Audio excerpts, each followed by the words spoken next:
Karnoff est probablement l'une des affaires d'espionnage les plus importantes des années 2000.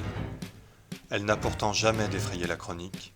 Elle est connue des seuls spécialistes du renseignement.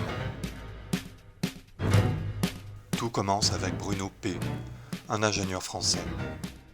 Il est assez vite remarqué par la DST avant même qu'il n'ait quitté sa classe préparatoire aux grandes écoles en 1995 de par son aisance en mathématiques et sa maturité intellectuelle.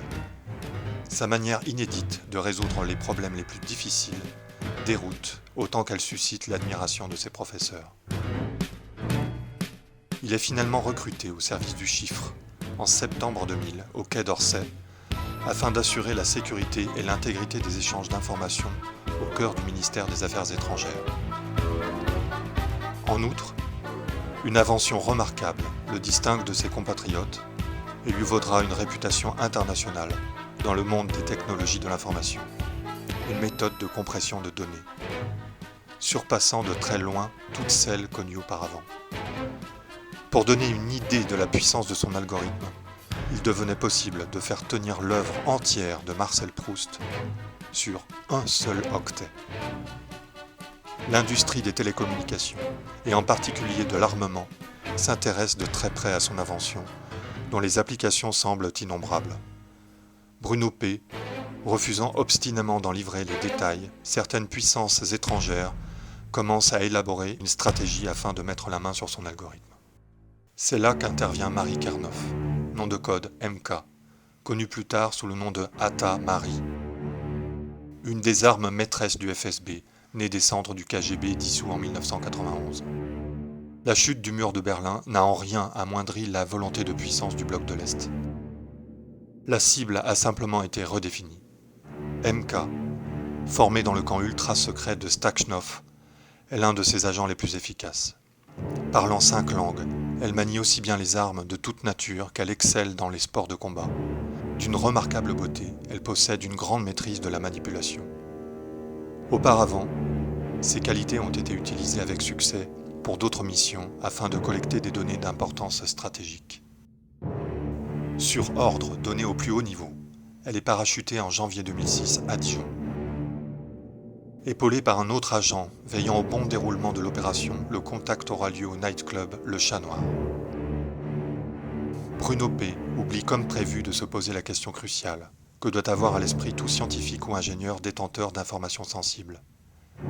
L'ai-je contacté ou ai-je été contacté ? Il se laisse charmer et succombe.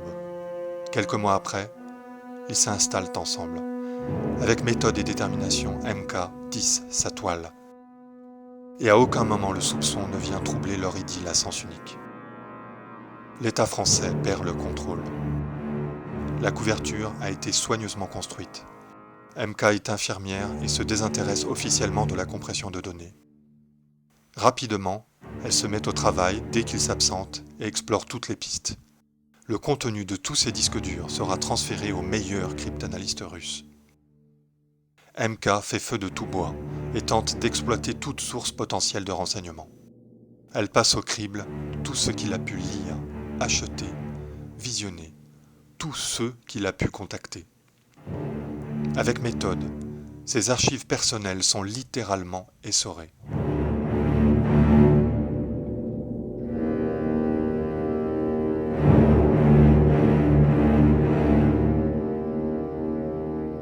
Elle essaiera même d'obtenir des informations en lui injectant à son insu des substances expérimentales dérivées du LSD.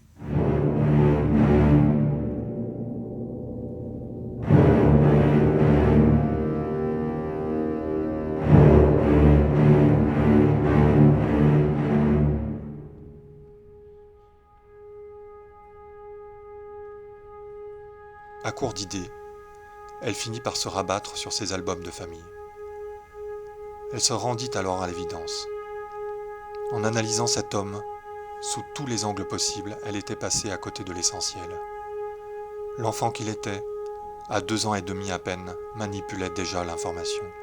Et son secret lui apparut, dans toute sa simplicité, dans tout son éclat. Ce train, dont on ne pouvait diminuer la longueur, il suffisait d'en superposer les wagons.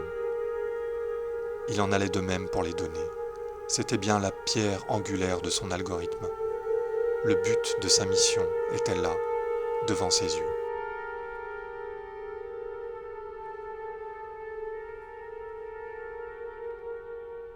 C'est alors que s'opéra en elle une révolution intime, un bouleversement auquel sa formation ne l'avait nullement préparée. Le trahir ou trahir sa patrie. Avec Bruno, qui immédiatement l'avait aimé, vint se formuler en douceur un autre projet. Trahir sa patrie ou le trahir. Le choix devint de plus en plus évident. Fuir, avec lui, partir, loin.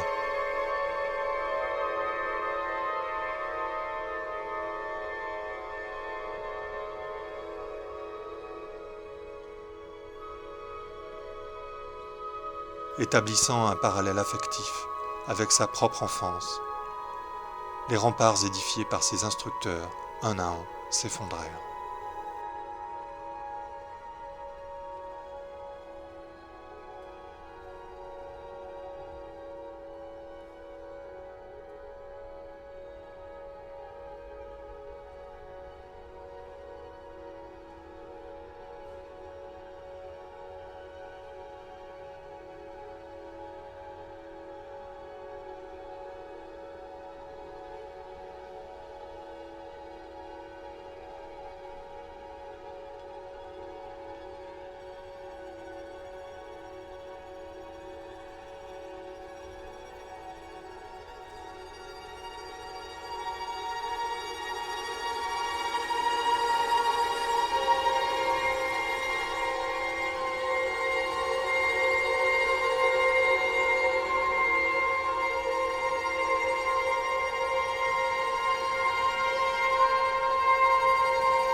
Cet homme, qui a percé un secret de la nature, au cœur même de la théorie de l'information, dans la lignée d'illustres prédécesseurs, sera le père de ses enfants.